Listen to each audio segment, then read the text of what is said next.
Hello, welcome to Jason the Old Millennial. My name is Jason, speaking here in my basement in the great state of Kansas, and I'm back for part 2 of my deep dive on the band Led Zeppelin. So far I covered kind of how they got started, how they came up with their name, and then covered their first 4 albums, Led Zeppelin 1, 2, 3, and 4. They just went with the numbers on the first 4, and it pretty much they did the first 4 albums in the first 3 years of their existence, from 69 to 71. Yeah, they put out 4 albums. Obviously, I just talked about the 4th album, Led Zeppelin 4, was their biggest hit by far, kind of the peak of their fandom in that sense. We're going to talk about the rest of their career, which goes from 71. We ended in 71. We're going to go from 71 to 79, basically, at the end of their career. And it's interesting how they came out with 4 albums in the first 3 years. The next 4 albums is going to span about 8 years, so they take a little more time off for these albums. So we'll get into that here on Jason the Old Millennial.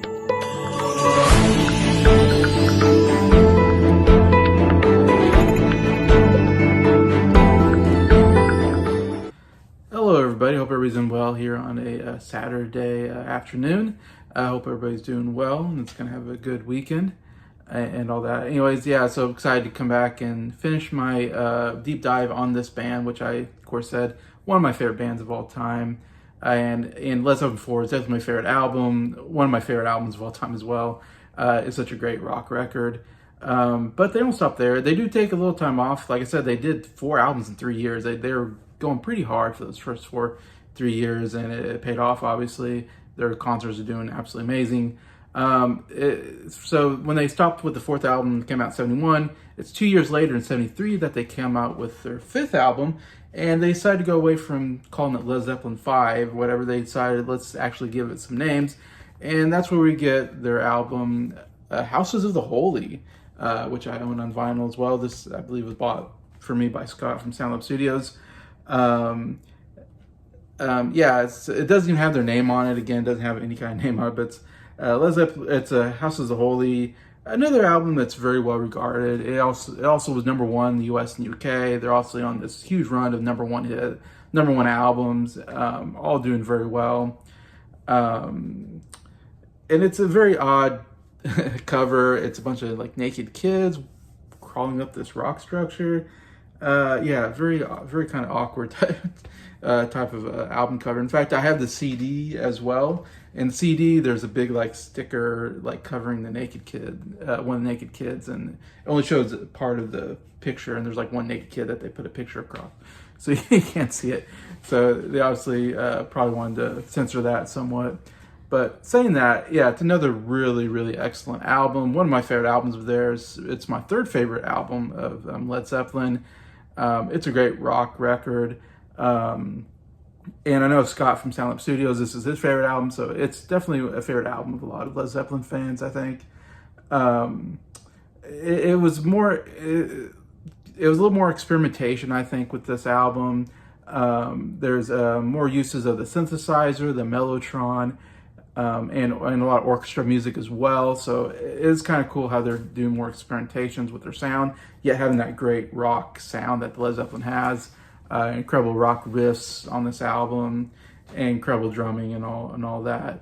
It did have 3 pretty big hits on it. Over the Hills and Far Away, which is my favorite song, has an incredible acoustic guitar beginning to it, and then kind of gets more rocking as it goes on. Incredible vocals by Plant. It's one of my favorite Led Zeppelin songs. And definitely one you probably heard on the radio. Jamaica, I absolutely love. It's another big hit I've heard on the radio. It has this almost Jamaican sound, I guess. I don't know what do you call that. Caribbean sound to it. Oh, oh, oh, oh, oh, oh. I don't want to go. Oh, oh. I don't know. I love the way Robert Plant. It's a little bit different than anything I've heard from Led Zeppelin. I love Robert Plant's vocals on that. Again, it's very catchy. Yeah, absolutely love that song. I've heard some people don't like that song. I love it. It's great. And also The Ocean, the closer, is a great closer on the album, and it's got a great rock riff, got a great guitar riff at the beginning and throughout that song. It's a great rock song in the album. Like I said, there's also some other good stuff on here, like the Rain song was really good as well. And I love Dancing Days. It's very catchy. It's got a great riff that just goes throughout that song. Um, and again, everything just hits so well. I mean, Robert Plant's voice with the drumming, the bass, it just is so good. Again, they're kind of at their peak period for me doing Led Zeppelin 4 and House is Holy, like I said, is incredible. Unfortunately, their albums for me kind of definitely die off after that. If that I don't know if that's right wording, but definitely is not as good as like when you get to these two albums. I mean, oh my gosh, this is some great stuff you're getting from Led Zeppelin. So about 2 years after that, in '75, we get their sixth album, which is called Physical Graffiti.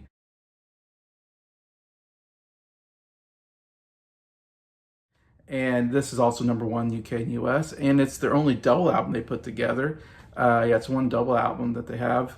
It's also the first album that they released on their own label called Swan Song, which they released the rest of their albums on as well. And they had some, I think they had like Badfinger or Bad Company, I forget now, was also on Swan Song label, so they kind of helped them out as well as they were rising up at that point. So that was kind of interesting to read about in the book that I have on Led Zeppelin.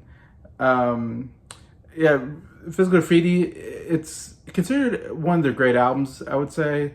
And a lot of the songs are from songs that they were writing for their fifth album, House is Holy. They had a lot of songs left over that they hadn't, put together. So they kind of had all these songs that they kind of just, all right, we have enough songs for a double album. Let's come out with a double album because we got all these kind of leftover songs during this peak period. Like I said, that they were writing songs, come with some great stuff.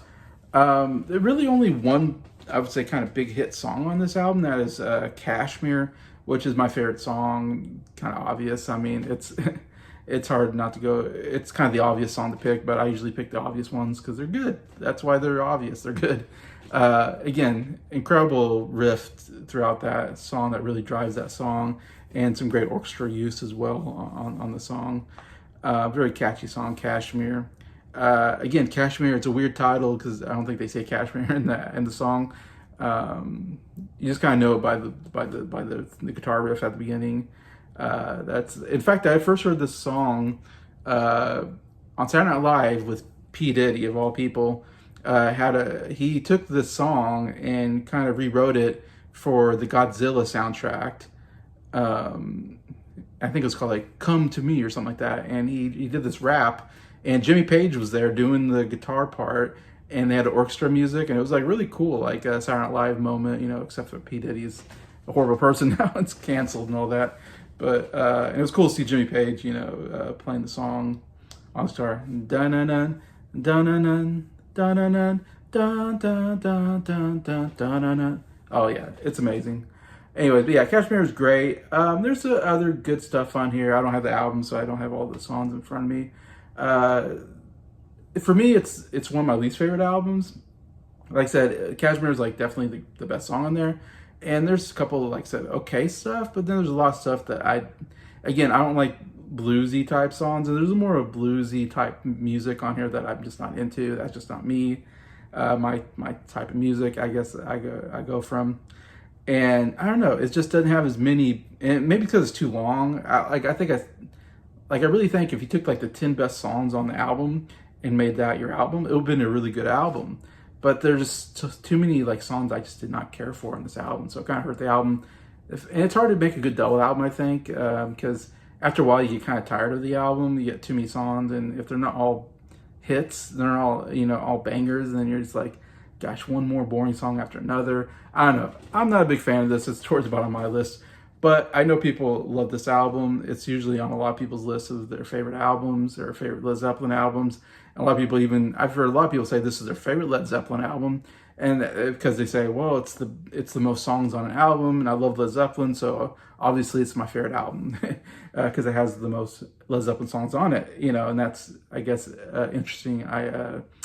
Interesting, way to look at it. To me, I look at it as, if they're not all great, then it's not a great. Having a double album hurts you more than helps you unless they're all just really great. But anyways, but yeah, that's my feeling on Physical Graffiti. Still one of their big albums. But talk a little bit about they're just selling out everything and they're breaking numbers. And like I said, they are the biggest band in the 70s, in my opinion, as far as the records are all number ones. They're selling like crazy. And their concerts are just breaking numbers, selling out and all that. We see the British largest arena, Earl's Court Arena, they sell it out 5 times, which was a record, selling out the Earl's Court. They also set an attendance record in 1977 at the Silver Dome with 76,229 people. So that's a pretty big number of people. Anyway, so it just shows that they're the most popular band really at this time period, I would say. And it's hard for me to understand because I wasn't alive during that time period, but just when I read about all the stuff that they're doing, it's like, man, what would it be like to be alive during that time period and just be like, man, be excited for each Led Zeppelin album and want to go to a concert. It would have been pretty exciting.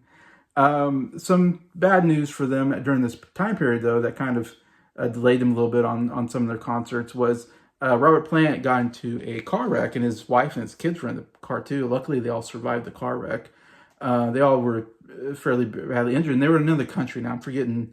I didn't write down because I remember reading this in the book too. Because I don't think they were in England. They were in another country, like on vacation or something. And yeah, they were in a car crash. They had to go be rushed to the hospital. And Plant broke his ankle and was recovering for a long. It seemed like it took a long time to recover from that car crash. He couldn't stand for quite a while. So that was a big deal for him because they couldn't really tour too much. Because I mean, you can't really tour with Plant just sitting there trying to imagine him sitting in a chair trying to belt out these songs. It just wouldn't look the same, I think. So they did take some time off from touring during this part. But as they were kind of taking a break, Page did want to make another album. I think he was really pushing for another album, even though Plant was hurt. And if I remember right, they had to put Plant in like a wheelchair and they had to wheel him into the studio and kind of force him to sing these songs in a wheelchair, basically. So there's some difficulties with this, the next album they came out with. But they did come out with the next album in 1976, their 7th album called Presence.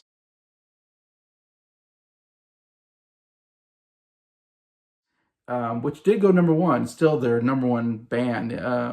Just anything they do went number one at this point.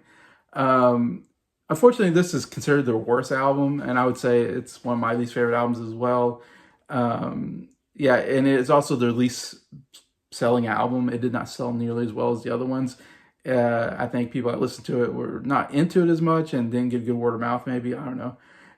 So it was a bit of a disappointment for them. And even in the book I'm reading, they're talking about it. Yeah, they were pretty disappointed. They thought they had a good album, I think. And, when they made it, they thought they had something. But when the kind of reviews came out and this lower sales, they kind of realized, oh, they did not make nearly as good an album as they were hoping. It really has no big hit on it. I think that's the big thing, is like there's really no radio staple on this album. And there's a couple songs that are just, a little too long and they're really boring. I think there's a song, I don't have this album, but I think there's a song called like Candy Store or something like that. That's pretty bad, if I remember right. But yeah, there's some pretty bad songs on here. It does have 2, I think, really good songs. And the song that everybody talks about is probably going to be Achilles' Last Stand. In fact, a lot of Led Zeppelin fans I hear talking about their favorite Led Zeppelin songs. Achilles' Last Stand is often in like a top 10 list. And it's often everybody's number one song on this album. And thought of it, again, it's not a radio hit. It's not one I'm super familiar with. But when we did a review of this album on one of my friends' channels, it might have been Scott, I can't remember. We reviewed all this Led Zeppelin albums, and when we reviewed this album, I listened to the song, of course, several times when I was reviewing it. And yeah, I'm kind of with everybody. It is a pretty cool song. It's not one of their catchiest songs or ones that's, like I said, that I put on playlist and listen to over again. I would say instrumentally, it's like maybe the best song. Like, this is a song where I kind of got convinced that John Bonham is probably the best rock drummer. Because at the time, I was still convinced, I still really hold on to Keith Moon as my favorite rock drummer from The Who. And John Bonham is pretty good, but like I didn't hold him quite as high as Moon. And then I heard Achilles' Last Stand. I was like, no, Bonham is probably the best drummer I've ever heard. His drumming is so amazing. It's my favorite like song as far as rock drumming goes. I mean, he is just absolutely killing it, doing just incredible fills, and just the drumming is just so prevalent in that song. Yeah, I'm like, okay, it's like Bonham's like, I feel like when I reviewed this album, I remember I said something like, Bonham is like proving himself that he's the best drummer. He's like, oh, you think, Keith Moon's the best drummer? I mean, that's just me in my mind. Like, let me show you. And it's like he's almost like, what's the word? Showing off. It's like he's just showing off how good he is on the song by all the stuff he's doing. And when I listen to his drumming especially, because I'm just like so amazed. Like, okay, that is some of the best rock drumming I've ever heard. Anyways, and that's not to say the rest is not good. The guitar playing is amazing, bass playing, everything is just amazingly played on this song. So definitely one to listen to if you haven't heard it before. And it probably took me a couple listens to really get into the song because it's not a familiar one. But anyways, it's not my favorite song. My favorite song is actually Nobody's Fault But Mine, which is a little more of a catchier song. And a song I feel like I've heard before. Like, I don't know if it's a radio hit, but it's definitely a song I've heard somewhere. But when I didn't know what it was until I heard it, and I was like, oh, this sounds kind of familiar. But it's a really great song as well. So even though President's not a great album, it still has two pretty good songs on it. And definitely one, not one I plan on getting anytime soon, let's say. But yeah, like I said, Plant was still recovering from his injury, so a lot of stuff going on during this. So it'd be 3 years before they come out with their last album in 1979. Yeah, so quite a bit of this. Like I said, they're making 4 albums in the first 3 years. It took 3 years off before they came out with another album. And maybe that's probably because the last album was such a disappointment. And of course, Plant was going through what he was going through. Also, we're going to talk about John Bonham. He obviously was going through a lot of issues with alcoholism. He was an incredibly heavy drinker, and most of them were, but he's, I guess, probably the biggest heavy drinker of the group. And it was bad for his playing as well. He would pass out during concerts, and they would have to have someone fill in, or they would have to stop the concert, I guess. So that's pretty bad when you're passing out during a concert. And it's crazy that he could drum that well, being that intoxicated. But I suppose when you drink that much, you're just used to it. But anyway, so they come out with one more album. They didn't know at the time, but this will be their last album. In 1979, their 8th album, In Through the Outdoor.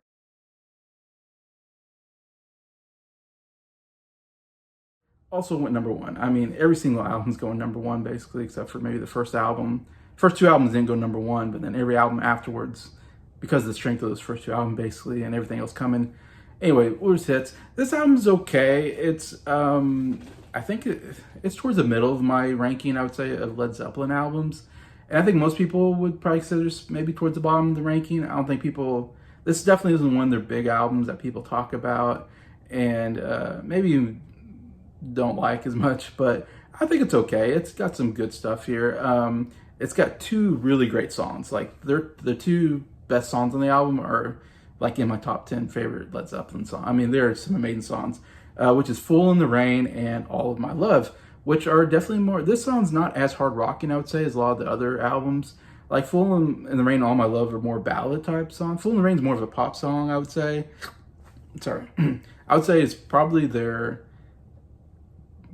I don't know, the poppiest song that they probably have done that's a big hit and that I can think of. And I love it for that. It's like, I love their hard rocking stuff. I love, like I said, I love the guitar work, the drumming. I love all that. But yeah, I love it when they do a little pop. They do some ballads.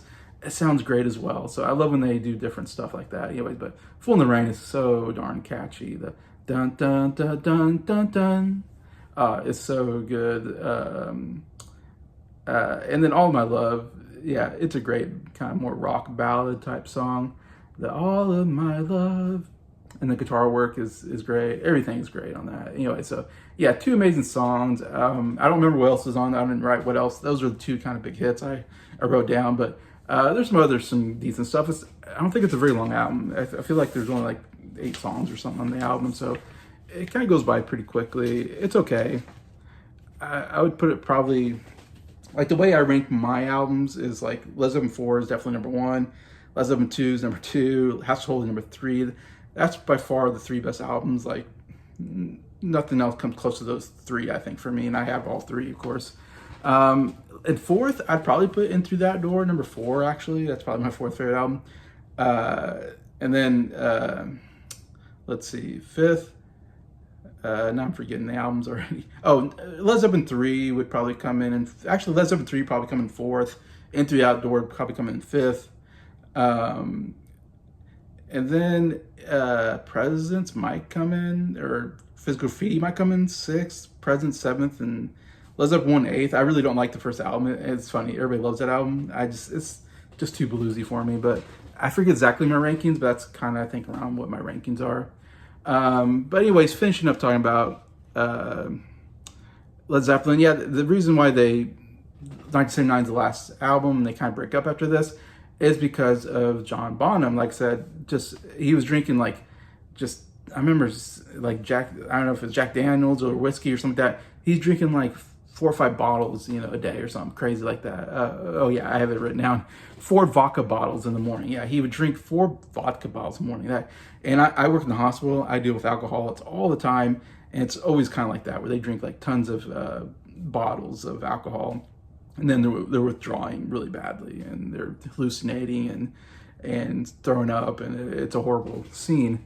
But yeah, so Bonham was having a lot of these issues they're still touring though, and this was 1980 actually. They were still touring in 1980 of these, the last album and all that.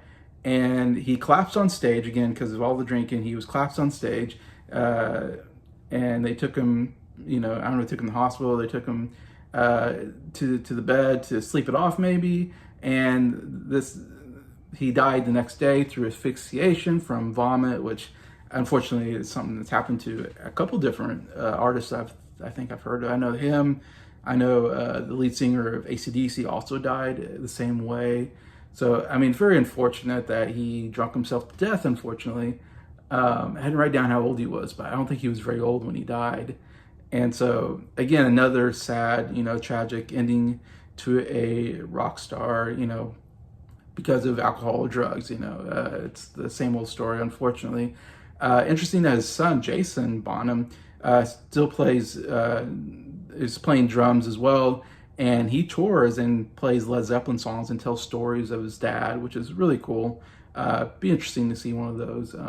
That son is still carrying on his, legacy in that way.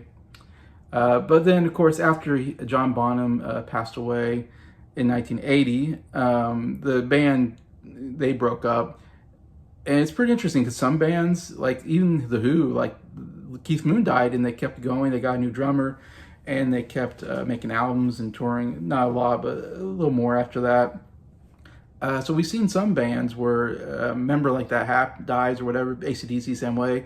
They were able to figure a way to go on, while a band like Led Zeppelin, interesting enough, was like, no, Led Zeppelin is these 4 members, and only these 4 members, basically. And then once Bonham was gone, it was like, we can no longer be Led Zeppelin, and it kind of makes sense because Bonham's drumming was such a big part of their sound.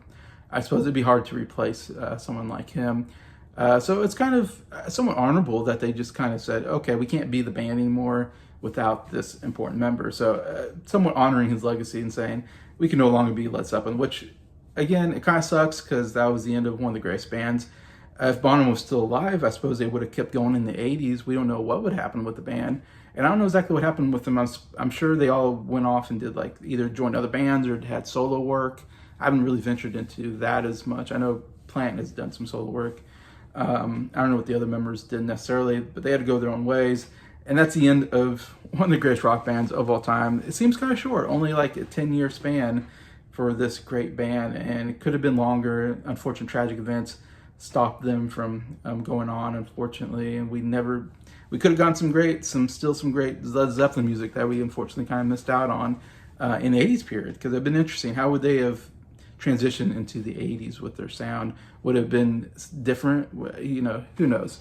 But obviously they are inducted in the Rock and Roll Fame in 1995, first ballot Hall of Fame band, obviously. I mean, with, like I said, 8 albums, and like I said, I think 6 of them number ones, tons of huge hit songs that have been played to this day on the radio. And for me, yeah, just when it comes to guitar riffs, Jim Page is like my second favorite guitar player behind Jimi Hendrix. And then, like I said, Bonham is like tied to me with Keith Moon is my favorite drummer. I think they're both kind of in #1 spot for me. Plant is definitely like a top 5 favorite lead singer, I think, up there. Jones is a really good bass player. I mean, just one of the bands that the best rock musicians I've ever seen in a band, up there with like the Who. I consider kind of in that vein of, like, you know, you put Rush in there. Chicago, I think, is great. Eagles have some great stuff. Anyways, as far as, and of course the Beatles, but like as far as like playing ability, like, man, they could really play. Like that's what made them so incredible and so fun to listen to. It's just how incredible of, you know, instrumentalists they were, and singing and all that. Like songwriting, I don't really pay attention to the songwriting as much. To me, it's more about the sound more than the songwriting, I would say. And yeah, just, I said, 3 absolutely incredible records in my opinion. And there's so many songs. I'll do a top 10 favorite Led Zeppelin songs probably in a week or so. But there are so many great songs that you can put in that top 10. It's gonna be hard to kind of narrow it down to just 10 songs, because they're just incredibly catchy stuff, just rocking. Just, man, when you hear Led Zeppelin in your earphones, man, it just gets your, like I said, it gets my blood pumping, gets me banging my head going, yeah, this rocks. Like, they are just essential rock band of all time. Definitely on my Mount Rushmore of like great bands, along with the Beatles, Queen, and the Who, in my opinion. Anyways, but I can talk all day on Led Zeppelin, but I kind of covered their career and my thoughts on their albums and what they did and all that. So hopefully you enjoyed that, getting to go down. Of course, if you already know all this stuff, hopefully you had some fun getting to hear more about this band. Or if you didn't know anything, hopefully you learned something. That's what I'm hoping with this video. So besides that, thank you so much for watching this video. So thank you so much for liking it. And thank you to all my subscribers for supporting the channel. I appreciate you all and hope you have a good